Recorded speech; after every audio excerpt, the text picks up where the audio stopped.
Vancha kalpatarubhyascha kripa sindhubhya eva cha patitanam pavanebhyo vaishnavebhyo namo namaha.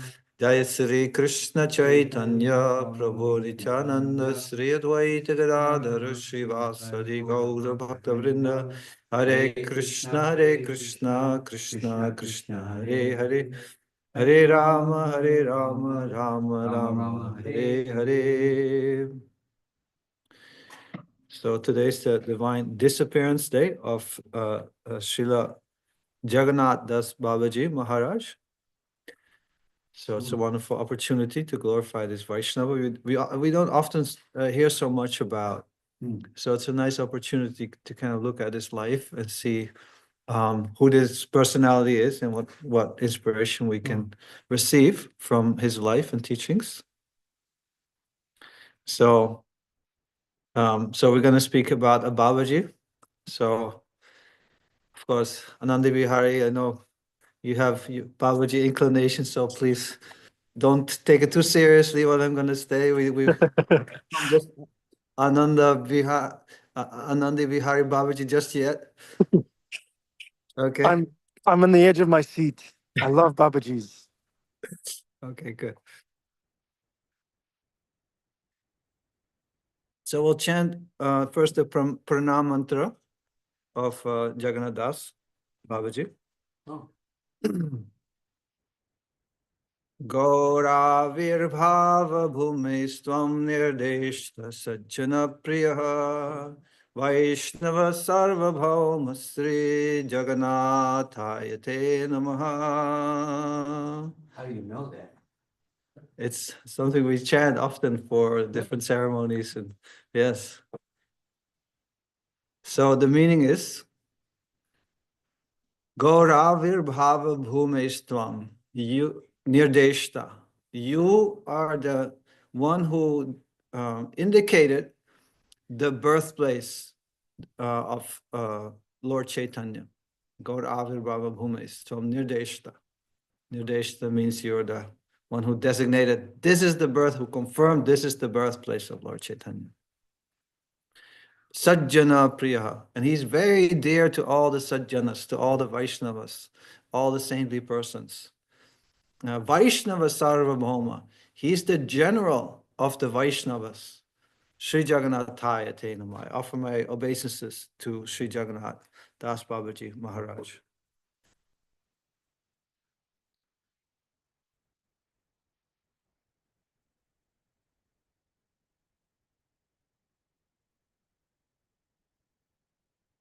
So Jagannath Das Babaji was born in East Bengal, what is now known as Bangladesh. We know his disappearance day, which is February 25th, 1895. There's not much known about the exact year of his birth. What is known is that he became very old. There's different figures. Some say 125, some say 135, some say 145. The oldest year I from all my research is 147 years old. In any case, he became quite old. The exact year of his birth is unknown, but he was born sometime in the mid 1700s, maybe between 1715, 1775, something like that.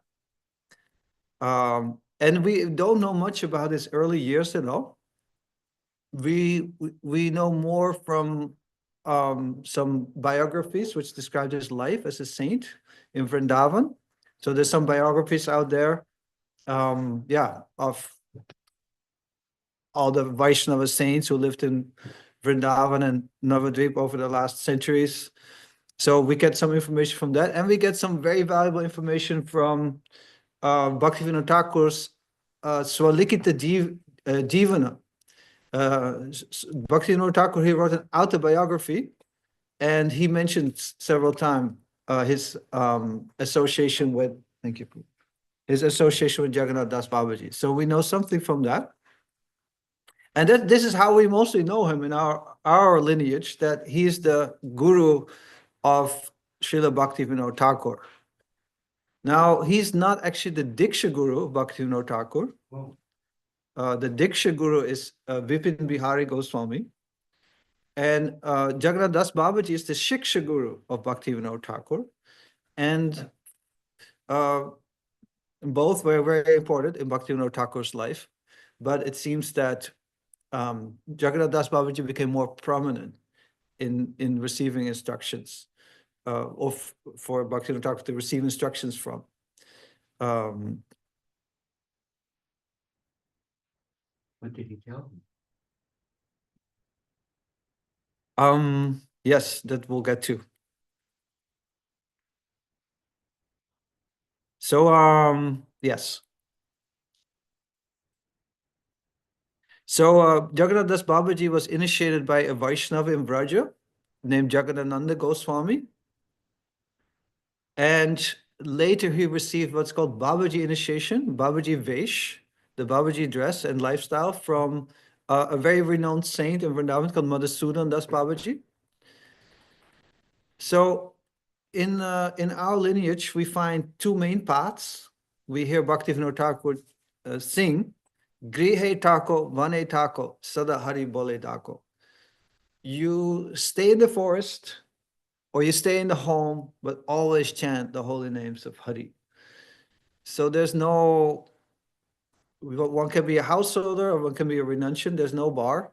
We find amongst Mahaprabhu's associates, both are there, and both are equally pure devotees. But some they follow the renounced path, and some they follow they're in the Grihastha ashram. So Jagannath Das Babaji was in the renounced order.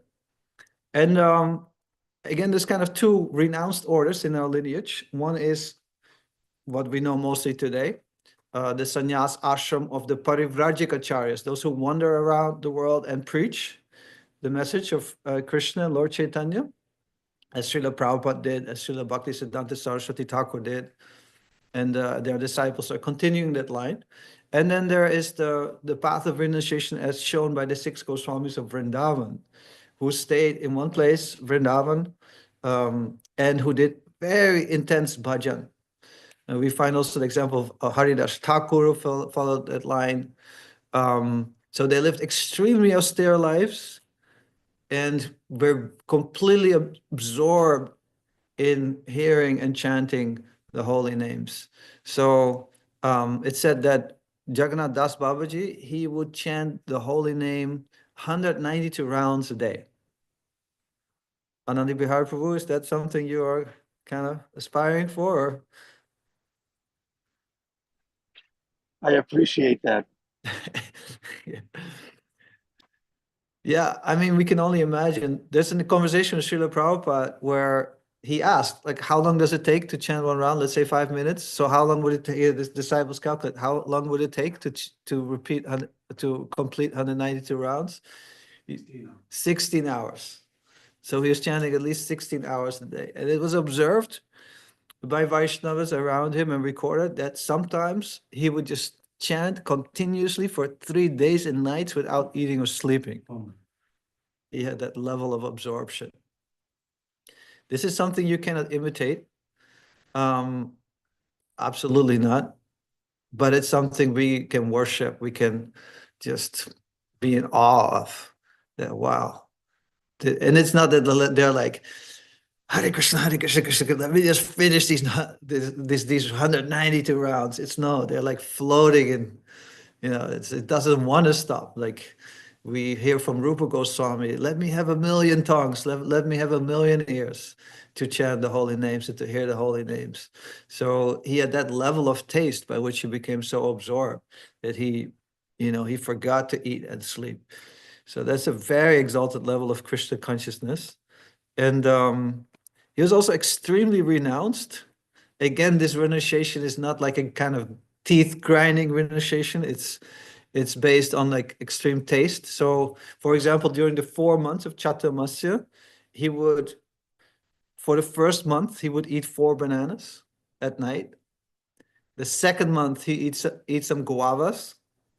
The third month, which is Kartik, the most important of the months, No, actually, this is the last month. The third month he would drink only whey, and the fourth month he would eat only like boiled banana flowers, which is like a vegetable, especially in Bengal. So he would hardly eat, hardly sleep, and be fully absorbed in chanting the holy names. He also had deities. He loved to serve his deities. They're still in Vrindavan. They're called Sonar Gauranga. The deities of Lord Chaitanya, Lord Nityananda. And later on, he had a sixth arm form of Lord Chaitanya he would worship. Yeah, and his stature of as a great Vaishnava is kind of universally recognized in the Gaudiya Vaishnava society of his time. So, yeah, he was considered, Bhaktivinoda Thakur, he writes actually, he was considered the most advanced Vaishnava in whole of Gaudadesh, the whole of Bengal, whole of Orissa, whole of Vrindavan, which are the main, headquarters, the main areas of our lineage, where our lineage is prominent and where there's many great Vaishnavas. So amongst these three main places, he was considered the greatest Vaishnava of his time. And that's why Bhaktivinoda Thakur called him Vaishnava Sarvabhauma. We hear that in this Pranam mantra. Vaishnava Sarvabhauma Sri Jagannathaya Te Namah. Sarvabhauma is general. So what's the general? Is the chief of the army. So of the whole assembly of Vaishnavas, he was the head. And that's why also, for that reason, that Bhaktivinoda Thakur recognized him as such. He's also in our, like, the next level in our parampara. Although Bhaktivinoda Thakur did not take Diksha from him, he did recognize him as the most important Vaishnava of his time. And took much instruction from him.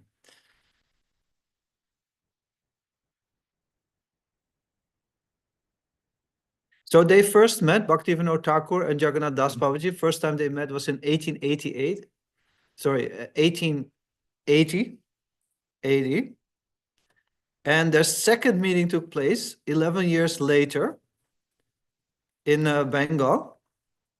And Bhaktivinoda Thakur, he writes about this meeting. He writes in his autobiography that on this occasion they spent the whole night together. It was an Ekadashi, discussing Krishna Katha. And at that time, Jagannath Das Babaji encouraged Bhaktivinoda Thakur to preach Lord Chaitanya's name and abode all over the world, if possible. So Bhaktivinoda Thakur received a lot of inspiration in his mission from Jagannath Das Babaji. And he writes in the Sajjanatoshini, a magazine he was editing at that time. He's a quote, after spending the whole night in the Ekadashi vigil, at 8 in the morning, people from the entire village gathered to go on Nagar Sankirtan through the streets. So they would chant throughout the streets together. Placing the Venerable Jagannath Das Babaji at the head of the group, they made their way to the Prapanna Ashram, just an ashram in the locality. It is impossible to describe Babaji Maharaj's ecstatic transformations during this kirtan. Though he's over 100 years old, he dances like a lion, sometimes singing out the stanza, Nitai ke naam enechire, Nitai naam eneche naam hate, Shadara mule, naam dite re. What a divine name Nitai has brought. He's brought the name to the marketplace of the name and is selling it for the price of faith. So we hear that in the songs of Bhaktivinoda Thakur, that Lord Nityananda opens the marketplace of the holy name, and he sells the holy name, the most valuable thing in all the three worlds, not thing, entity, living person. Yeah, for the price of one's faith. So it seems that it may be that Bhaktivinoda Thakur actually took that analogy from Jagannath Das Babaji. Sometimes I like to think of Manhattan.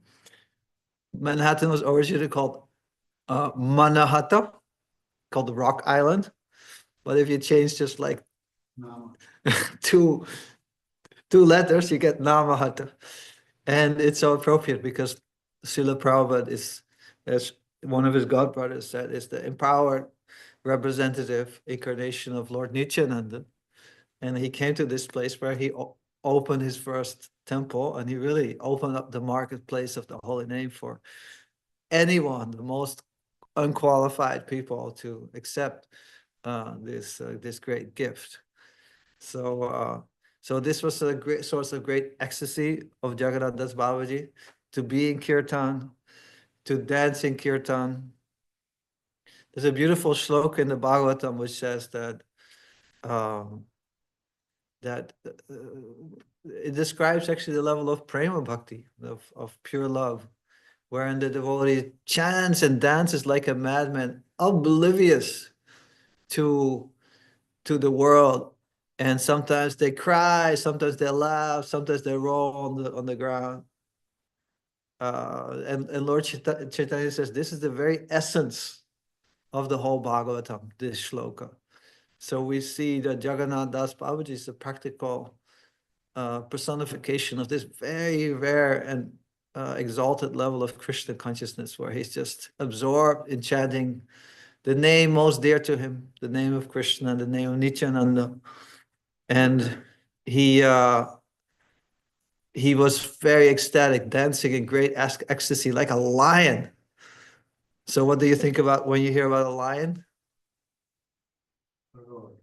Roar, forceful, strength, power. Like his dancing was not just like Hare Krishna. He was like, it was like really with gusto, with strength, with power, even though he's 100 years old. So he was not functioning obviously under the material energy. Like he was empowered by spiritual energy. So Bhaktivinoda Thakur, he continues, as he sang, he cried and fell to the ground in ecstasy. I then saw something transpire which I had never seen before, Bhaktivinoda Thakur says. So Bhaktivinoda Thakur, he saw a lot in his life. There was a lot of exposure he had to the whole Gaudiya Vaishnava world at the time. So he did not see such ecstasy anywhere. All those who present were affected by his mood. Their eyes filled with tears and their hair stood on end. And even though they could barely sing, they remained absorbed in the kirtan and danced wildly. So not only was Jagannath Das Babaji so ecstatic, but everybody in that kirtan who was with him also became fully ecstatic. They're crying, hair standing on end. They also exhibited all these symptoms of bhava, of exalted love for Krishna, in the association of Jagannath Das Babaji.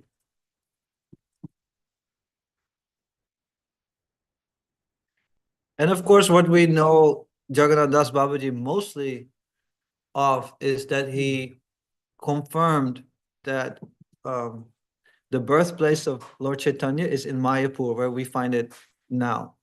This was unknown at Bhaktivinoda Thakur's time. I'm not fully sure if there was a birthplace indicated in the time of Bhaktivinoda Thakur, or that it was just lost. But Bhaktivinoda Thakur did a lot of research, because he, as a government official, he had access to a lot of old maps. And of course, he was very learned in many scriptures. So from his research, he knew that he kind of knew where the birthplace should be of Mahaprabhu. And one day from his veranda in his home, you can still go to his home in Navadvip. So he looked at this veranda, from his veranda, and he saw like kind of a light emanating from a certain place. So, and he could kind of locate where that place was. And then he went there, and then he saw that the whole place is overgrown with tulsi plants. So there was another clear indication from his research and from this vision, and from also the tulsi plants growing there, that this must be Mahaprabhu's birthplace. So, but he felt like if I proclaim this, nobody will quite believe me necessarily. But if Jagannath Das Babaji confirms this, then I can be sure, then the whole Vaishnava world can be sure that this is the original birthplace of Lord Chaitanya Mahaprabhu. So at that time, Babaji Maharaj was even older. This must be like around, yeah, must be like a couple of years after. This must have been shortly before Jagannath Das Babaji passed away in 1895. At that time, he couldn't hardly walk anymore. So he had a very stout servant named Bihari. So, and he would carry Jagannath Das Babaji in a basket on his head. And at that time, his eyes were like, because of his old age, could still see, but his eyes were kind of drooping with the skin would become so soft that like the skin would go over his eyes. So, and you know, if he would take darshan of the deities, they would have to kind of lift his eyes for him to see. So they brought him to the place and they like lifted his eyes and he saw the place and immediately he became ecstatic. Immediately he cried out, this is Nimai's birthplace. This is Nimai's birthplace. And then it's described that he jumped from the basket and he started dancing, jumping in the air, although he was like somewhere between like 120 and 140 years old at this time. So, and in this way, he confirmed for everyone to see that this is the birthplace of Lord Chaitanya Mahaprabhu, and he also gave instructions that he also gave specific instructions, like which deity should be worshipped there. So if you go there now, you see deities of the Panchatattva on one altar, and you see another altar with deities of Sachimata and Jagannath Mishra and Nimai. So he said he instructed that all these altars should be there, and that's still being that worship is still being continued up till the present day.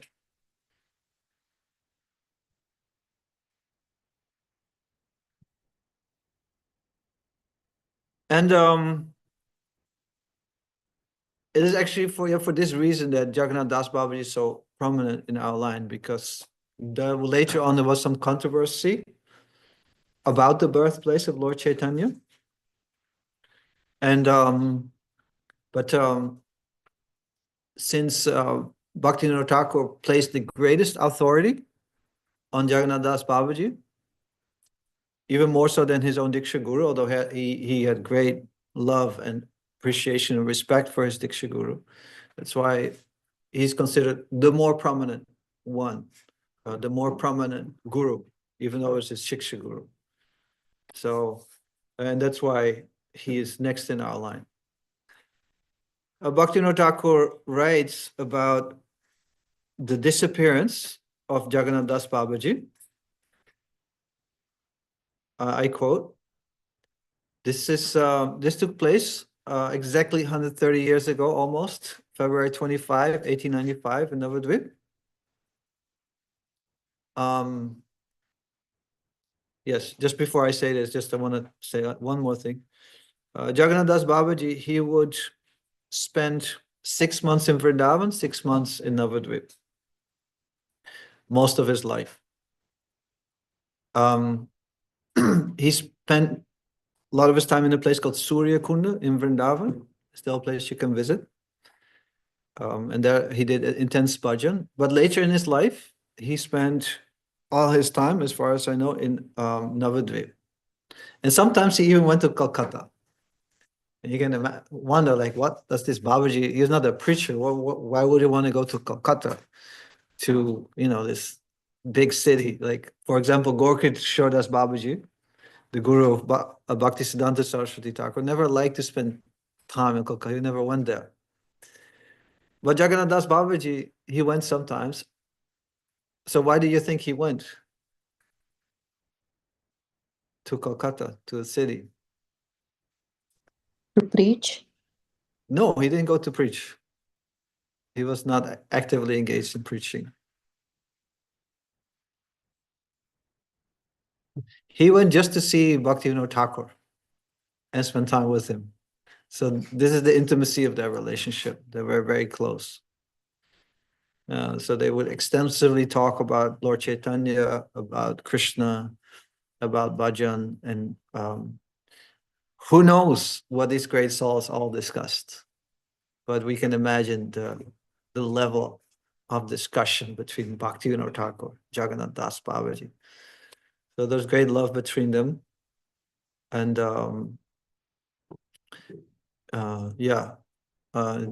Jagannath also, Bhaktivinoda Thakur, when Jagannatha Das Babaji moved to Navadvip, he also built some structures for him, served him in many ways. So he was comfortable there and could do his bhajan. Jagannath Das Babaji felt that he should be in Navadvip. In his humility, he felt that Vrindavan is a place of Lord Krishna. It's Krishna's abode. And Krishna considers offenses. In chanting Hare Krishna, offenses are considered. But in chanting the name of Lord Chaitanya, no offenses are considered. So this was one instruction that Jagannath Das Babaji gave, that in this age, the emperor, the king of this age is Lord Chaitanya, not Lord Krishna. Although they're this one and the same. But we should, in this age especially, take shelter of Lord Chaitanya, because he doesn't consider any offenses. He said, Krishna is like a ruler. Your offenses are considered. Lord Chaitanya is not like that. He's merciful. He's like a more like a mother. He doesn't consider any offenses. So in his later years, that's why he settled in Navadvip. Because taking shelter of Lord Chaitanya, Lord Chaitanya's abode, which is supremely merciful. And that's where he passed away, not in Vrindavan. He passed away in Navadvip. So Bhaktivinoda Thakur, going back to where I was, Bhaktivinoda Thakur describes his disappearance. At 10 o'clock in the morning, in the Bhajan Kutir in Koladvip, in Navadvip town, the old general of the Vaishnavas went to his eternal abode. The Siddha Babaji, Siddha means the perfected Babaji, went to the spiritual world, but left this world in darkness. We will no longer be able to see his ecstatic dancing in kirtan with these mundane eyes. May he bestow his blessings upon us from his place in the eternal home. Bhaktivinoda Thakur describing his great separation from his Shiksha Guru, whom he loved so much and who he shared so many ecstatic moments with. This is how he describes his disappearance. He left the world in darkness. This is how the Vaishnavas feel. When a great Vaishnava left, then the whole world appears like a void, appears like darkness. But they cry out to those Vaishnavas to bless them, to be with them, to guide them from the eternal abode.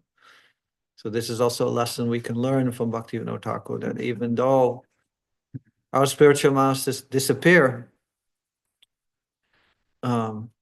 most likely before our time, we can still cry out to them and pray to them and receive their blessings and their guidance from the eternal abode.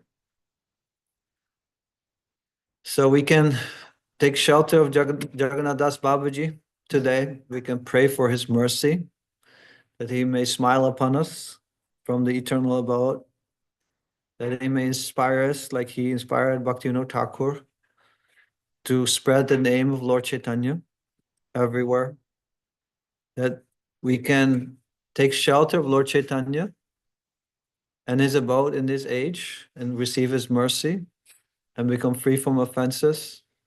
And in this way, we also become ecstatic like him. And we can dance in kirtan, we can chant the holy names in full ecstasy. So these are some lessons we learn from Jagannath Das Babaji Maharaj and from Srila Bhaktivinoda Thakur, his perfect disciple. Jai Srila Jagannath Das Babaji Maharaj ki jai. Srila Prabhupada ki jai. Yes, Adi Pushpa.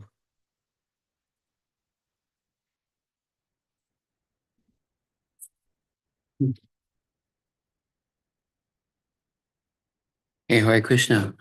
Can you hear us okay? Anybody hear us? Yes, yes. Yeah? Yes. Okay. So, Babaji, hearing about him illustrates a few principles Srila Prabhupada explained to us. First of all, we understand that there's a variety of people serving in the capacity of guru. So Bhaktivinoda Thakur was a magistrate and a family man with many children, and it served as a judge and was one quality of person. And Babaji was completely renounced. He had no disciples. He was illiterate, whereas Bhakti Siddhanta Maharaj was completely Naishtika Brahmachari and had a photographic memory, and then another example Prabhupada gave was Bhaktivinoda Thakur instructed his son Bhakti Siddhanta Saraswati Maharaj, you should go and take initiation. And Bhakti Siddhanta said, well, you're my father and you're a great serving in capacity as spiritual master, and why do I need it? He said, no, I'm your father. You need guru. And so he went and he asked Babaji for initiation. Babaji said, no, I don't accept disciples. And he went back to his father and he said, no, he won't take me. And Bhaktivinoda Thakur said, what?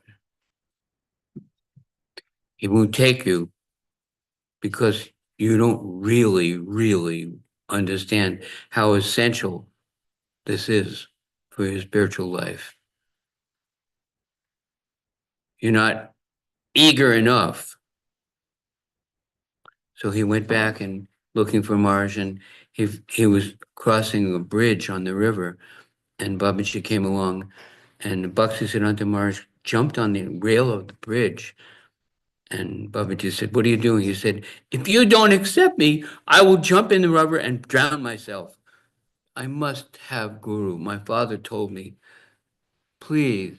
Oh, wait a minute.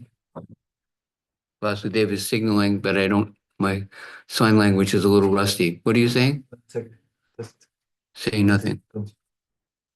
Anyway, so importance of having guru and varieties of personalities and different status in society can serve in this capacity. And essential, finally, when Bhaktisiddhanta Maharaj was already, erudite scholar and a fantastic elevated devotee, he said, if you do not accept me, I will kill myself. And then Babaji said, all right, now I'll accept you. Those are 2 points. Varieties of persons serving in the capacity of spiritual master, and how important it is to take shelter. Tadvidi Pranipatena. And some people say, well, I don't know if you had guru, maybe just the principle and the personality cult and this and that.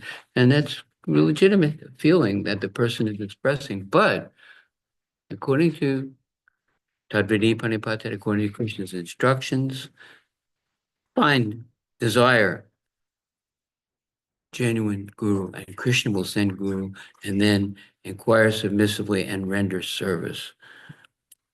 And this is the only way. The lotus feet of the spiritual master is the only way to get to the point of pure devotional service to Krishna. I'm speaking too long. Glory to Srila Prabhupada. Hare Krishna. Hare Krishna. Thank you. Those are valid points. Yes, thank you. Thank you, Vasudev Prabhu. Such a canonical class on the Babaji Maharaj. Thank you very much. I thank you for sharing all these wonderful details about his life. My takeaway is this service attitude of this Bihari carrier. I strongly meditate on this person. He was carrying his guru in his heart and on his head, on his back. Thank Yeah. you. It's a wonderful service to meditate on. A Gail followed by Vijay Krishna Prabhu, please. Hare Krishna, everybody. Hare Krishna Guru. Yeah, a few things actually. Um, well, for one thing, I mean, we know Bhaktisiddhanta, he definitely understood the importance of taking a spiritual master, you know. But his question to his father was, well, you're a pretty good guide. Why can't I just take instruction from you? And Bhaktivinoda said, no, I'm your father, you need a spiritual master. So I'm not understanding why Bhaktivinoda could not play that dual role. Yes, I'm also not fully aware of that situation at the time. Also, like for these kind of, to give an answer to such a question, which is an historical question, you also need to get the history right. So Mhm. fortunately in our Gaudiya Vaishnava world, there's a lot of like hearsay stories going around, which are not exactly necessarily accurate. So the only person who can answer a question like this, first of all, is someone who really thoroughly researched this topic and have like really, exact information about it, from what Bhaktisiddhanta Saraswati himself wrote about it, from what Bhaktivinoda Thakur may have written about it. Without that information, it's just like comes hearsay, rumors, and stories which lead their own life, which unfortunately happens a lot. Well, I guess that takes care of my other question on this subject, which is, how he went from being perfectly fine about taking initiation from his own father to I'll kill myself if I don't take it from Jagannatha Das. It's also From Jagannatha Das Kishore. Babaji. We're talking about two different Babajis here. No. I just misspoke. I meant Kishore Das Yes. Babaji. But since this class is about Jagannatha Das Babaji, let's keep it to that. That's okay. So as far as that's just one more thing about Jagannatha Das Babaji is, it just caught my attention that he went to Calcutta just to see Bhaktivinoda Thakur. Yeah. Because normally we would see it the opposite way. The disciple will go to the ends of the earth to see his guru. So I'm just wondering about, is it just such a depth of affection, that he went through such lengths to see his disciple? Yes, it's a very interesting point. Thank you for pointing that out. That's not something which will happen so often, that the disciple really seeks out, the guru seeks out the disciple. But Jagannath Das Babaji was someone with spiritual vision. That's why he pointed out the birthplace of Lord Chaitanya. With his spiritual vision, who could ascertain this is the birthplace of Lord Chaitanya. So obviously he could also ascertain that Bhaktivinoda Thakur was not an ordinary person, but a highly empowered associate of Lord Chaitanya. And that's why he desired his association so much. He could also recognize like he's the most exalted personality on the highest level of Krishna consciousness. And therefore he desired this association. Yeah, it's very telling. Yeah, thank you for highlighting that. Okay, Prabhu. I just want to confirm one thing. You said that the main places of the Gaudiya Vaishnavas is what? Bengal, Vrindavan, and Jagannath Puri? Yes. Oh, okay. Traditionally, yes. Because this is Navadvip and Jagannath Puri, this is where Lord Chaitanya displayed his pastimes, obviously. And then Vrindavan, of course, is such an important place because it's the place of the six Goswamis who, were the main, it's in the place of Lord Krishna, who's the worshipable deity of Lord Chaitanya in our line. And the Goswamis lived there who gave us so many exalted literatures. um, and showed us how to practice Krishna consciousness. Okay. Thank you so much.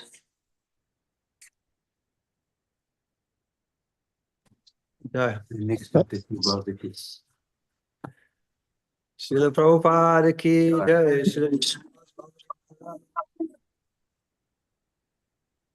Thank you, Vasudev Prabhu. Darshan time, dear devotees, turn on your cameras. Vijay Krishna, you can share your comment during the afterglow. Of course, Prabhu. I can wait, no problem. Thank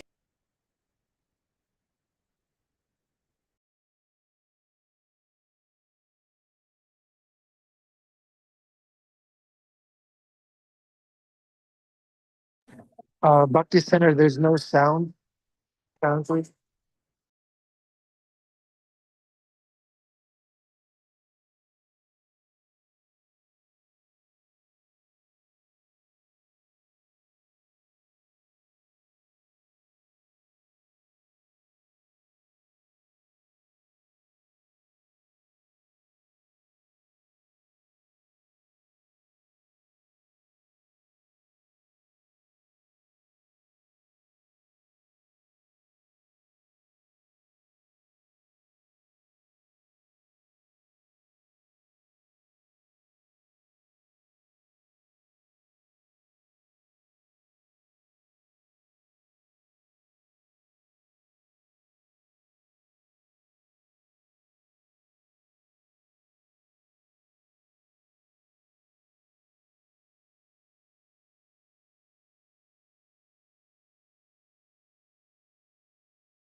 Jai Shri Radha Muladhar, Shri Guru Chandra ki Jai, Srila Prabhupada ki Jai, Srila Jagannath Das Babaji ki, Srila Prabhupada Hare Krishna.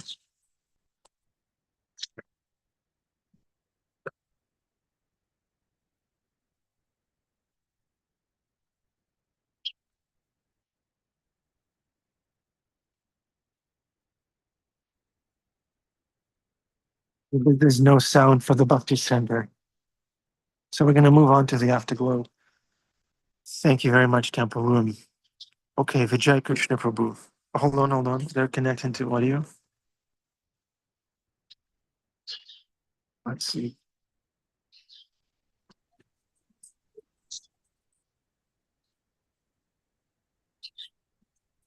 Hare Krishna. Hare Krishna Adipusha Prabhu. Yeah, Hare we Krishna. have to apologize. We mixed up the two Babajis, Jagannath Das Babaji and Gorkishore Das Babaji. Hey, But how are you? point, Morning. wait, let me finish, please. I'm sorry. Can I finish, or do you want to say Yeah, something? yeah. Go ahead. Somebody said good morning to me. I'm sorry. So anyway, there were two Babajis in the lineage, and the point is that there are varieties of people that serve in the capacity of spiritual master.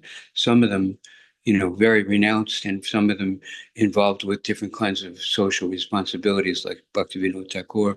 Some of them very much erudite and scholarly, like Bhaktisiddhanta Maharaj, and some of them illiterate, like Gorkishore Das Babaji, but completely enlightened. And then the other point is about the essential, the other Babaji, Gorkishore Das Babaji, illustrated how important it is to really intensely desire to take shelter of a genuine spiritual master. Now, hearsay is one thing, but hearing from Srila Prabhupada, these points we heard from Srila Prabhupada. So it's not just like, some kind of gossip or, speculation. Prabhupada told us these two things, that these varieties of capacity, but still serving validly as a spiritual master are there. He also told us it's really important to take shelter of Guru. So I mixed up the personalities, but the principles are there, clear and solid as far as I know. In case anyone wants to correct, we're here. We'll go to Prabhupada. Sorry to speak so long. Thank you, Adipusha Prabhu, for the wonderful contribution. Hare Krishna. All glories to Prabhupada. Glories to Prabhupada. Okay, Vijay Krishna Prabhu. I'm so sorry, Prabhu, but something just happened. I need to go now, but I will ask my question maybe tomorrow or the day after tomorrow. I'm so sorry. No problem. Thank you, Prabhu. We love your questions. Your questions are always essential. Why is being selfish so bad? Why is having a guru good? Thank you. That's all. And Prabhu, and I love your association. The feeling is mutual. Thank you very much. Hare Krishna. Hare Krishna. Thank you, Vijay Krishna Prabhu. Good luck with whatever is happening on your end. Thank you very much. Okay, it's probably milk is overflowing. I don't know. Okay, so how about Jagannath Gopal Prabhu? Would you like to contribute to today's yagya? Is Jagannath, does Babaji have a special connection with his soul? Having the same name? Actually, when I was about to get initiated, I used to listen a lot, like literally like a crazy person, to two acharyas from the Madhva Sampradaya. One was called Jagannath Das and the other one was called Gopal Das. So mysteriously, my name ended up being Jagannath Gopal Das. So, but yeah, Nice. I do have so much respect uh, and love for Jagannath Das Babaji. And just to make that story of finding the birthplace of Lord Chaitanya more dramatic, I heard in a class that Jagannath Das Babaji was so old and that he would be carried in a palanquin, like wasn't able to even walk, and and he was so old that he would always be like this, like even when we see his picture, he's like this, his head is down, right? He was so old that he wouldn't even lift his head up like this. And if he had to speak to someone, Bihari, his servant, had to like lift his chin so that he talks to the other person. So this kind of a person, when he went to that place which Bhaktivinoda Thakur found out, he's jumped and started, dancing. Ito amara gaur janmasthan, ito amara gaur janmasthan. So that's how dramatic it was, and that's how Bhaktivinoda Thakur confirmed it, that yes, this is the birthplace of Lord Chaitanya. Now my guru has confirmed it. So very inspiring personality, and yeah, so many lessons for us to learn and follow in the footsteps of. Thank you, Jagannath Gopal Prabhu. Yes, Babaji's represent the principles, the principle that bhakti goes beyond rules and regulations, beyond physical limitations. It's love. Okay, Jeffrey Ekber Prabhu. Hare Krishna, Prabhu. I appreciate this class. It was very interesting. The one thing that jumped out at me that I thought was pretty intense was that Jagannath Das Babaji identified the birthplace of Lord Chaitanya, yet in his own history, we have lost the details about his birth, which That's is a Vaishnava. That's a Vaishnava. Yes. it's kind of poetic in a way, I thought. So I just wanted to highlight that because I've been thinking about that during the term of the class. Thank you very much for taking this time to focus on the important souls that have gotten us to where we are today. Thank you. Thank you, Jeffrey Prabhu. Yeah, it's complete selflessness on the Babaji's side. Okay, let's take one more comment, one more testimony, one more reflection. Maybe something stuck out to you that you're taking away today. Please share, especially if you feel introverted. Step out of your basket, of your comfort zone, and share. No? Gail.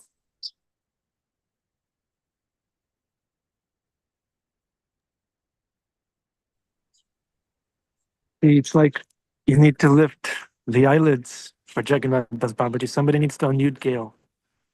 Or is that hand from before, Gail? Oh, no, I'm sorry. I thought I unmuted. Yeah. You know, what kind of got my attention was when Bhaktivinoda Thakur, even though he was of such an elevated stature and he was so pretty confident that he had discovered the birthplace, out of his humility, he did not, you know, declare it himself. You know, he sought confirmation from his superior, you know. He was authority enough, but he still sought the authority of uh, a person who he felt was more, who he felt was superior to himself. So I thought it was just a nice illustration of his humility. That's all. Thank you, Gail. Yeah, there's another example of the humility of a Vaishnava, Krishnadas Kaviraj Goswami, who narrated Chaitanya Charitamrita. He agreed to do that under the condition that his name wouldn't be mentioned in there. Mm-hmm. Right? It's in the same vein as Jagannath Das Babaji not remembering his year of his birth. Shri Krishnadas Kaviraj Goswami's name is not in the Chaitanya Charitamrita. Bhaktivinoda Thakur did not choose to proclaim the birthplace of Lord Chaitanya and gave this honor to his guru. And this is all examples of Vaishnava humility, Vaishnava attitude. I am servant of the servant million times removed. And all glories to Srila Prabhupada, like Adipusha Prabhu. In our case, all glories to Srila Prabhupada. He brought us into the light of Bhagavatam. So we're all in this light. We all owe it to Srila Prabhupada and to his disciples like Adipusha Prabhu and the grand disciples, right? Okay. Hare Krishna, we love you. We need you. Thank you for your association. Okay, let's see. I got, okay, Joshua and Oliver, please unmute yourselves and say Hare Krishna. This will complete our yagya. Hare Krishna. Very sweet. Thank you. Hare Krishna.